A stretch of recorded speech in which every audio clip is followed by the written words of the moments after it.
Namaskar. Welcome back. Today's video is about the idea of impermanence and how meditating and holding that sense of impermanence in your mind can help you in your meditation, in your daily awareness, and also some practices about how we can develop that capacity to have a more clear sense about what is permanent and what is impermanent.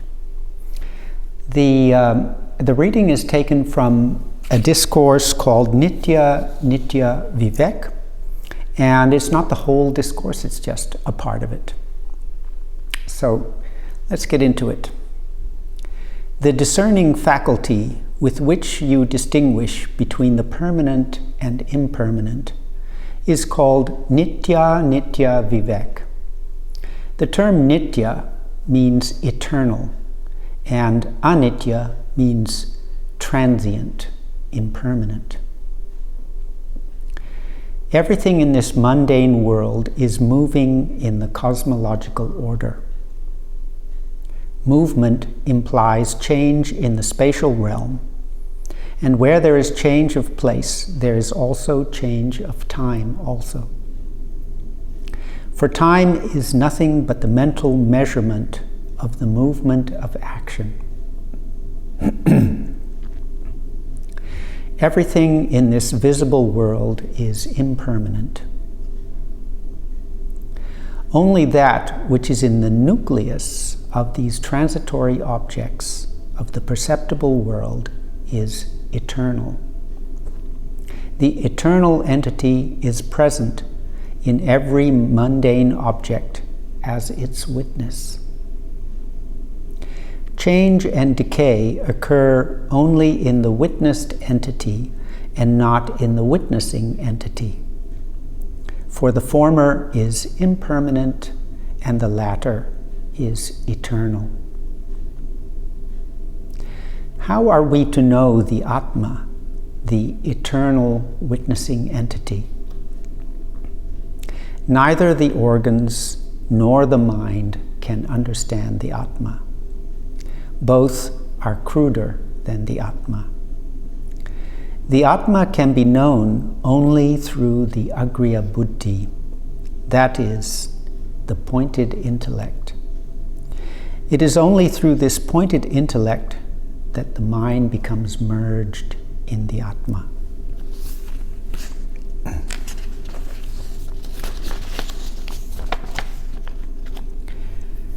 Our mind expresses itself in different directions with the help of the organs. But if these expressions of the mind converge on a particular point, that mental faculty is known as the Agriya Buddhi. Acquiring something directly from somebody is called apti, and acquiring something indirectly, that is, acquisition through a particular medium, is known as prapti. The instructions of the Supreme Consciousness to human beings are therefore apta-vakya. Vakya means space, and the apta means based on apti, direct. Whereas instructions through the medium of other humans, books, etc., are called prapta-vakya. Naturally, the knowledge we acquire through intuitional practices will be apti, direct knowledge. The secrets and the art of these practices are called apta-vakya. So the ultimate knowledge cannot be acquired through books. Those who are not pulled away by the attraction of the colorful external world will always fix their attention on the ultimate reality, on that which is eternal. Differences among external forms mean nothing to them. Neither the shape or form of ornaments, nor the sentimental aspect attached to them has any importance for a goldsmith. He is concerned only with the gold. The differences in shape among objects are external. Internally, the objects are the same. The wise run after the one and not the many. That singular entity can be attained only through proper knowledge, action, and devotion.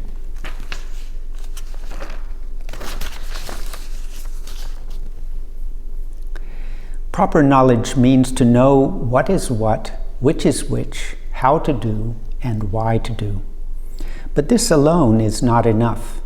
You will have to act according to the knowledge you have acquired.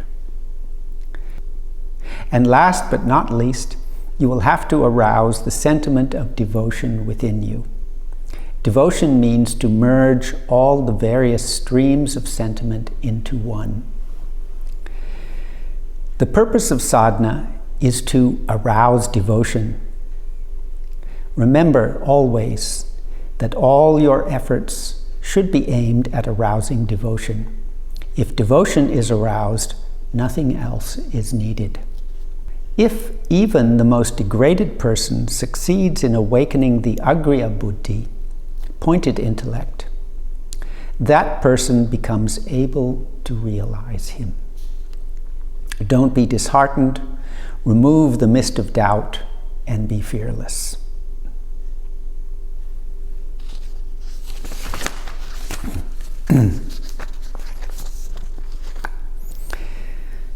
So, I chose this discourse because for the last month or so, this idea of permanence and impermanence has been in my mind. So I wanted to find a discourse that was related to that. Everything in this mundane world is moving. So there's something moving is equated here in this discourse to that which is impermanent. Anything which is moving is impermanent. And everything in the universe is basically moving. So everything in this perceptible universe is impermanent. And that's a good distinction to keep in mind. So what is permanent, what is impermanent? Anything which is moving, changing, moving in space, moving in time is impermanent, and it's not what we are looking for. It can't satisfy what we are looking for. So that's a clue to what is impermanent and what is permanent. Only that which is in the nucleus of these transitory objects of the perceptible world is eternal. All right, so there's another clue. What's in the nucleus? What's in the center? We have a moving periphery, and we have something in the nucleus which is not moving, right? So that's what we are looking for. That nucleus is the eternal. The eternal entity is present in every mundane object as its witness. So here I find, so this is everything around us. In another discourse, our guru said that you are never alone because the supreme, the divine is present in everything, in every object. So here it mentions that again. The eternal entity is present in every mundane object as its witness. So how can we get that feeling? It's a nice example that I thought of. When you look in a mirror, you see that your reflection is moving, right? But the mirror is still. You are doing something, you are seeing, you are moving, you are watching your reflection. The mirror is doing nothing. It's just the witness, the unmoving witness. And I found it a kind of exciting and helpful image to think, if you look around at the reality and think that everything is just images dancing in a mirror, right?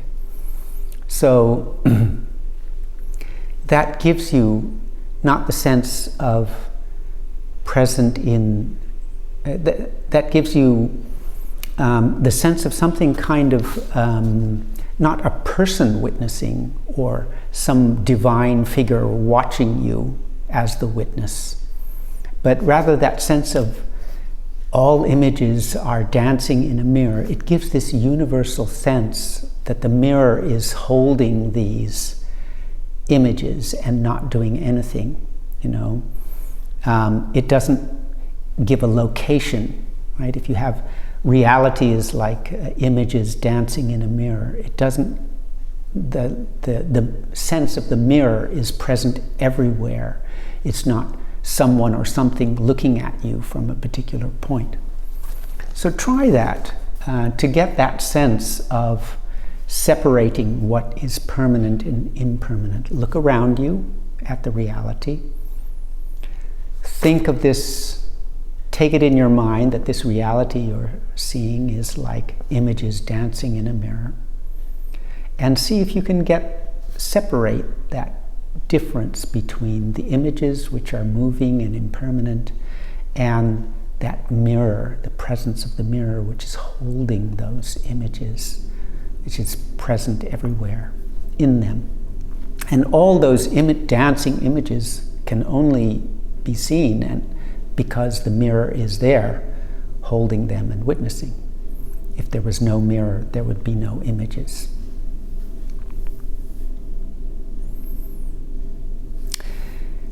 The Atman can be known only through the Agriya Buddhi, that is, the pointed intellect. It is only through this pointed intellect that the mind becomes merged with Atma. So another thing that I've been doing lately, I've been exploring just, this thought of pointed intellect and converging the mind in one point. So we do this when we do meditation. Part of our initial process of the meditation is withdrawing the mind from external things and ultimately focusing in one chakra, our Ishta chakra, if you have Ananda Marga meditation. If you don't, then any one of the upper chakras can be used in this way. So the mind is jumping around. It wants to move this way, it wants to move that way. Movement, right? Impermanence. And what we are trying to do is bring the mind to a point and hold it still. And the chakra becomes the nucleus, the still point, the witnessing consciousness. Not the mind, which is movement, right? But the witnessing, which is that stillness. And I've been finding that I've been trying to resist doing other things and just experiment with this simple practice alone, holding the mind in one chakra and setting myself, say, like half an hour to do only that and nothing else. And what I find is that my mind wants to do many things. It thinks maybe I should say the mantra, or maybe I should do this, or maybe I should visualize, or whatever. And I try to resist those tendencies and just hold still in one point. And after some time, I find that it becomes a very simple, blissful feeling. There's the sense of permanence by being still in the chakra, and a sense of impermanence in the kind of movement around and the desire of the mind to run in different directions. So holding the mind still represents permanence, and the desire of the mind to move in different directions represents impermanence. So I encourage you to try that just as an experiment. I'm not saying that this is the only meditation that you should do, but I'm saying that you can discover many things if you do this practice. I'll talk more about it in a minute.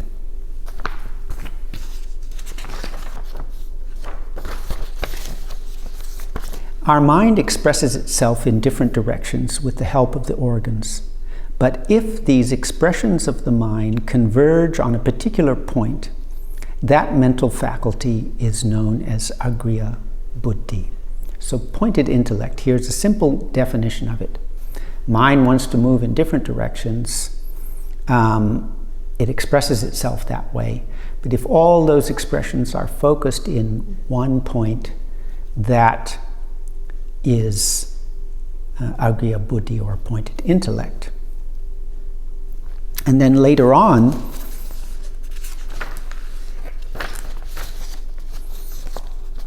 it says that proper knowledge means to know what is what, which is which, how to do, and why to do.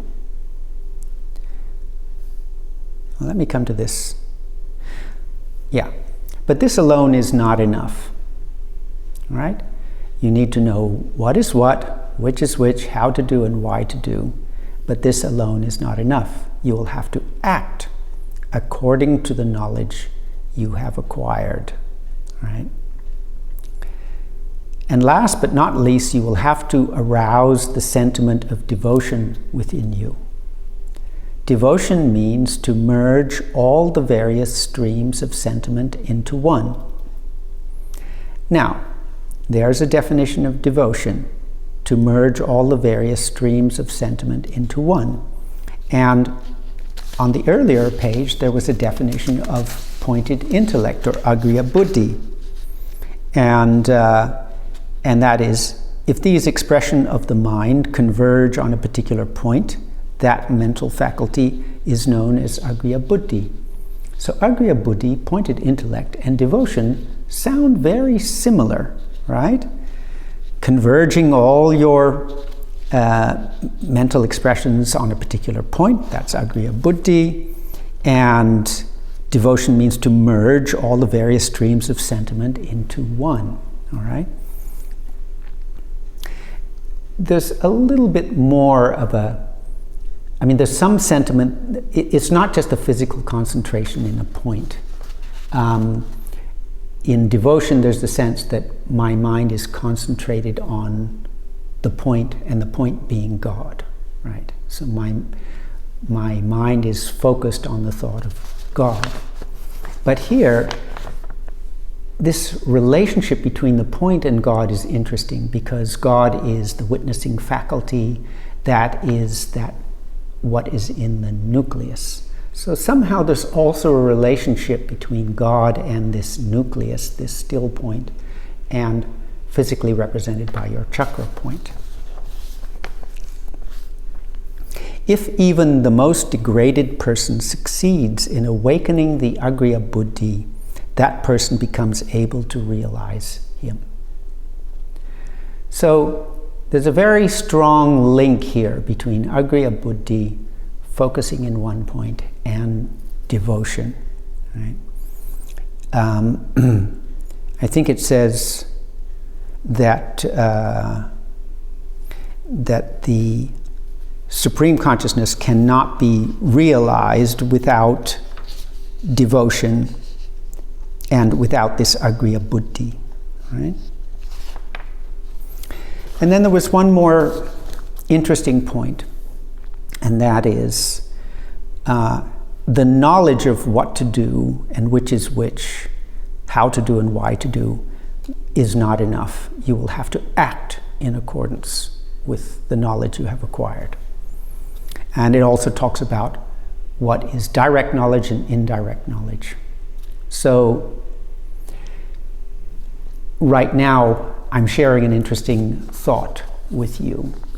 And that is kind of indirect knowledge. This is an idea that you didn't get directly through your meditation or directly from the divine consciousness. You're hearing it from me through a video. But if you take this idea, practice it, work with it, act on it, and through that practice you acquire a similar experience yourself directly in your meditation, you have that experience, then it becomes direct knowledge. So as I've said many times, these subtle ideations or affirmations are not something to just okay, that's a nice idea, it excites me for a moment. It's something that you have to work on for days and weeks and months and maybe years, maybe even lifetimes.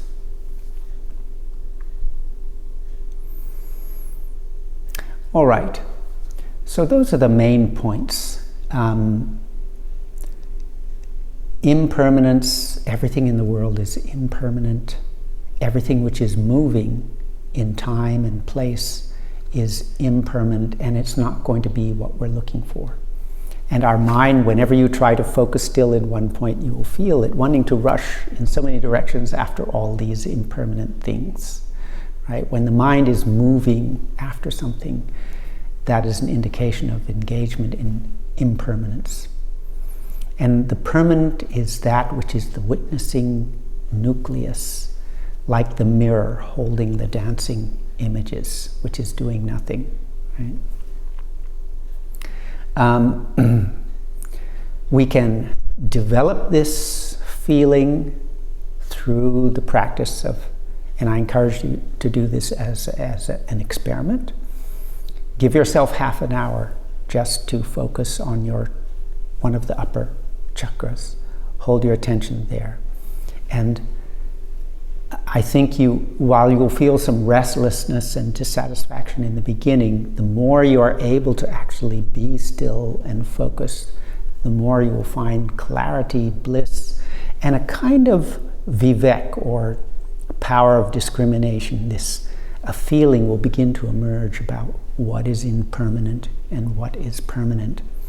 And somehow that feeling will be associated with the chakra still in the center, representing the permanent, and the kind of periphery and movement around it as the impermanent. And throughout the day, experiment with this thought. Just contemplate this idea for a couple of weeks. What is permanent? What is impermanent? These types of words give a certain peace to the mind, because it helps the mind stay focused on what matters, right? And it helps the mind separate. And naturally, we want what brings us happiness. And when there is a clear distinction between the permanent and the impermanent, the unsatisfactory and the satisfactory, then the mind naturally goes to what will give it the greater level of satisfaction. It's when we forget those ideas that we get lost in the confusion and mistake where our happiness lies, or feel that our happiness lies in somewhere where it actually doesn't. All right, I hope you found something in there useful and stimulating as far as your meditation is concerned. Thank you for watching. Have a good day. Namaskar.